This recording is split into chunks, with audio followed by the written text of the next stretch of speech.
All right, so Lockpickers United had their annual charity raffle, and while I didn't win any of the pots that I put my tickets into, Mako had donated a bunch of stuff, and anybody who was in the raffle at all was entered into this Mako drawing, and I happened to win that one. So thank you to Mako. Looks like I got a note. So Ben I dealt with before because I had some issues with keys and he sorted me out with a new set of keys. But congrats. Happy to see prize go to someone I recognize. So there's supposed to be a pick set, a Southward pick set with this, but that's delayed. But let's take a look at what came here anyways. So these are familiar. Maybe I'll link it. You've seen me work with these before. These are SFIC locks. Looks like this one is a 7-pin and a 6-pin SFIC with these are nice. They have security pins in here, so if you're part of LPU, these would be brown belt rather than the purple belt if you pick them to both shear lines. And it looks like we have a padlock for these to go in. Take a look at that. So I should be able to take one of these, control key. Oh, does it? No, it needs to go this way, that's why. And, oh, I don't have any tools out here. I have a tensioner.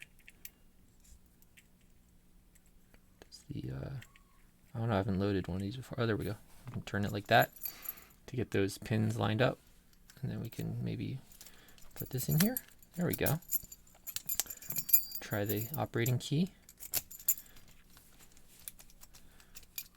There we go. A little bit sticky. No, it works fine. Okay.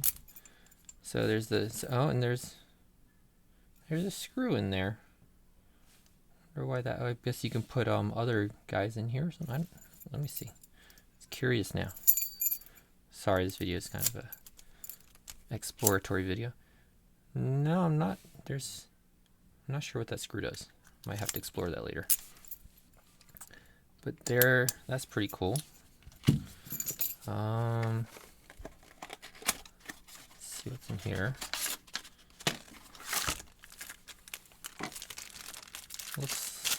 Looks like another SFIC holder. Oh wait, it looks a little different in there. Let's see. Maybe this is the actuator. Yeah, okay. So I'm guessing maybe the 6-pin is shorter than the 7. Yeah, okay, so that must be what that is. Cool. So I think that this is the actuator you want to put in there, but maybe with the 6-pin you need something like this. That's my guess. Like that. Control key. Very cool. Yeah, this is nice. So maybe if I pick more SFICs in the future, I can do it in these. I think I put it in something before. What did I have? I had some other brand of padlock that I put these in. Yeah, this one's a little trickier. That one works really nice. The small one. So this is a model 129.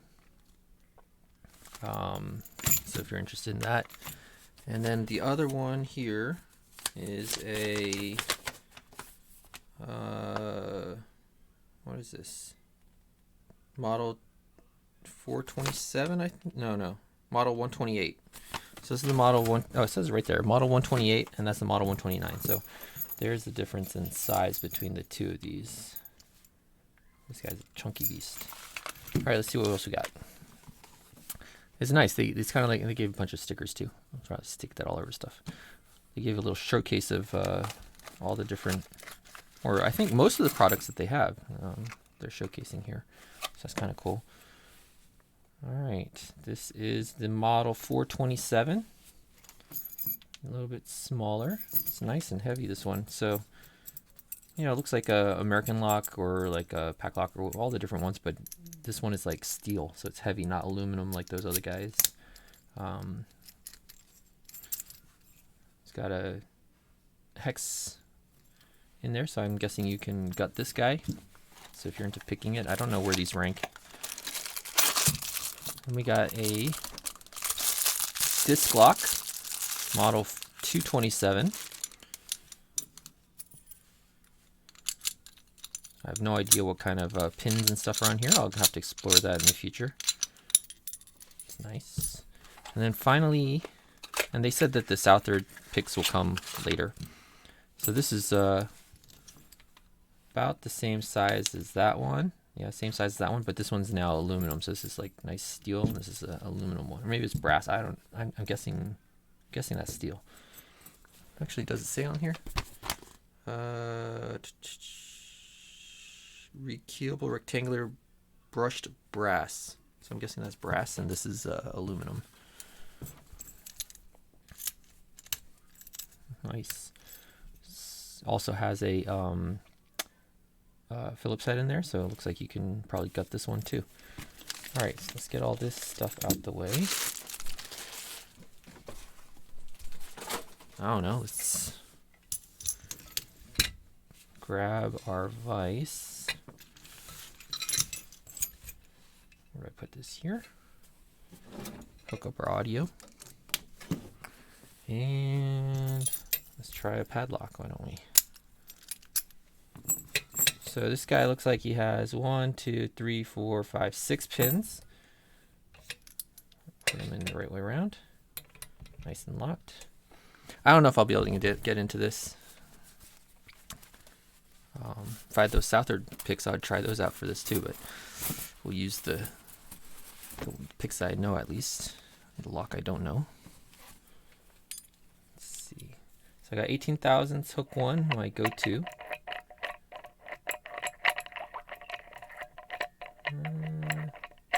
It might work. It might be a bit too thick, but let's see. Actually, I'm going to move the camera up some. Let's go like this. So I can move this up away from me a little bit. And give this a try. I don't know what's in here. I'm sure there's some sort of security pins. Alright, so the back pin, guessing pin 6.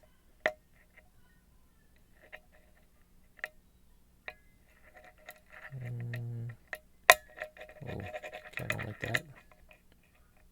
Front pins. Click from 2, I think. Actually, this might be easier with some sort of a bit taller of a hook, like a hook 7 here. To get up a little bit higher. Okay, pin 1 feels like it might be binding. I get up on the left wording here.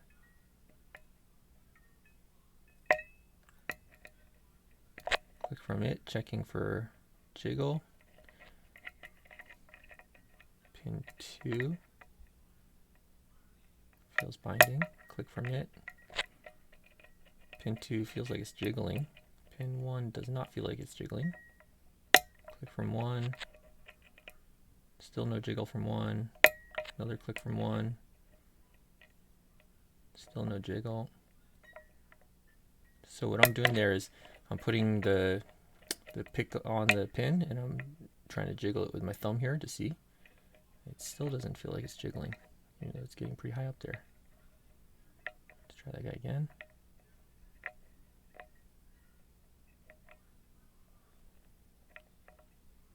Okay, I'm gonna double check the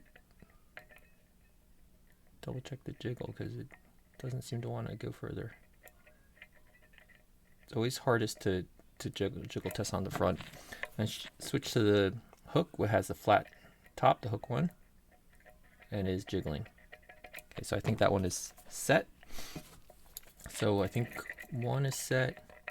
2 was jiggling earlier. Let's double check it again. Seems to still be the case. 3 feels like it's binding.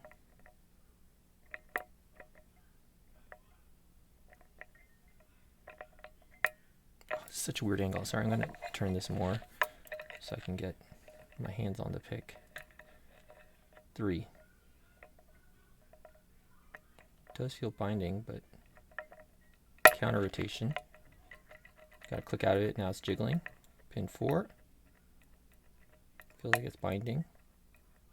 Yep. Let off tension some. Might be counter rotating a little. It's jiggling now. Pin 6. I'll let off to see no jiggle.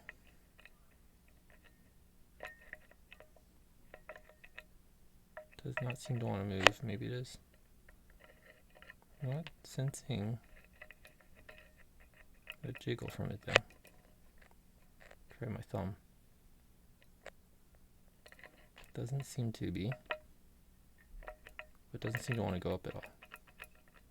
5. I think 4. Oh, maybe I'm off. 2. That's 3, 2. Oh, who's texting me? And 1.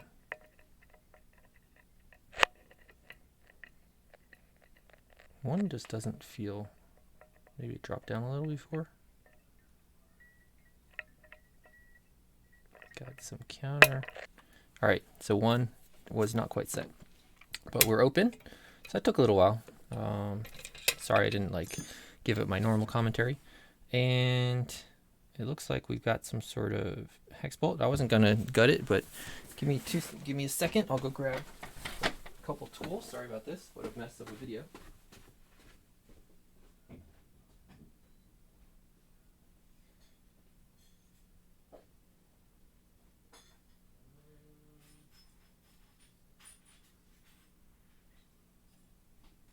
Alright. Wasn't quite sure what I'll need, so just grab all kinds of stuff. I think my other followers are upstairs, but this should work. So let's see if we can gut this. It looks like a hex of some sort.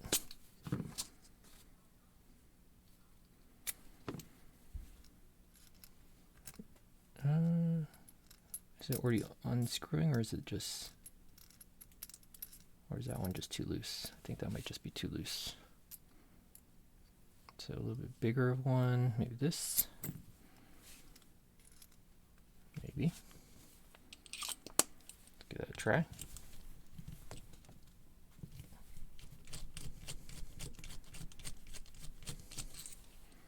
Okay, so we got that.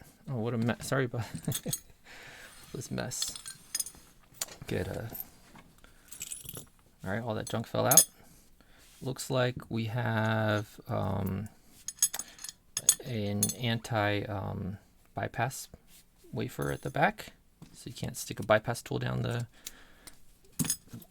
hole, like, so you can't stick a bypass tool through and then turn the actuator just like that. So to block that, they have this little bypass wafer that goes there that stops the tool from poking through. That's really cool. I'll go ahead and lock it back up. There we go. And it looks like it does have a clip, so good thing I brought this out.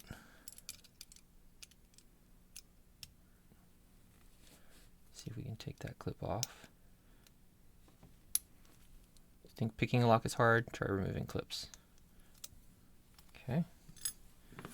And follower, maybe that size. I don't have my metal followers. They're upstairs. All right, let's see what we got in here. Curious. That's quite a gap. That's quite a gap. Shim. Go ahead and shove that in there. Follow that through. Okay. Key pins. 1 is serrated. 2 standard. 3 standard. 4 serration. 5 serration. 6 serrations. Okay, so there's those really little tiny pins. Okay, and let's see what we have up top. We've got number 1. It's a spool. Yeah, we felt that, right? That's the last one we set. 2 is a serrated. 3 is a serrated. So I felt a lot of these serrations as we were working through it. 4 is a spool. Actually, these don't seem to want to come. Well, maybe I just spoke too soon. I was going to say they don't seem to want to come flying up. 5 is a spool, and 6 looks like a anti-drill or something. I did take it apart the right way, didn't I? I had it that way. That was the front. Yeah, the front has this like black mark. Okay, so and spring. Oh, there's the last spring. Okay, so there's what we got. This last one here looks like a I don't remember what they call these kind of reverse spools. They're thinner on the ends. But let's go ahead and take a look at the plug. Plug doesn't look like it has any modifications. Those are all just straight, no countermilling. And here are our pins. So you can see a lot of these have serrations, so if you overset them, they'll get stuck nasty. You got 3 spools. You got nice serrateds here, and then you got this kind of I don't know what to call it. I forget what you call it, but it's a pin that has that gets narrow on both ends, almost like a taper, but it doesn't have. It's not like an acid barrel spool. It doesn't have that. Dang it! There we go. It doesn't have that. Stay focused. Doesn't have that kind of lip at the top. It just gets narrower. All right, so thanks a lot to Mako for including this package for the LPU raffle, and yeah, thanks for watching.